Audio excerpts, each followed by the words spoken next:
জয় গুরু ইষ্টপ্রাণ দাদা ও মায়েরা, আজ ইষ্ট প্রসঙ্গে পরম দয়াল পরম প্রেমময় শ্রী শ্রী ঠাকুরের বাল্যকালের এক অপূর্ব লীলা কাহিনী, দয়ার কাহিনী জেনে নেব।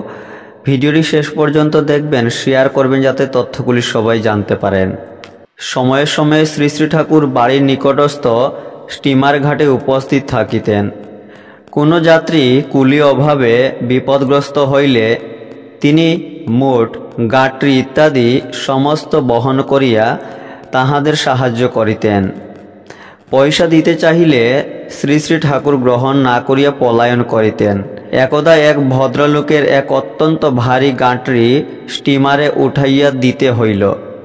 যাত্রীর অসাবধানতা ও বেবন্দোবস্ত হেতু কিঞ্চিত ঘৃত ঢালিয়া পড়িয়া যাওয়াতে সেই ভদ্রলোক বালককে অর্থাৎ শ্রী শ্রী ঠাকুরকে অকথ্য ভাষায় খুব গালাগালি করিলেন।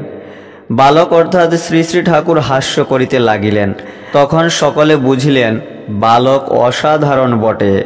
আপনারা তথ্যগুলি শেয়ার করতে পারেন। জয় গুরু।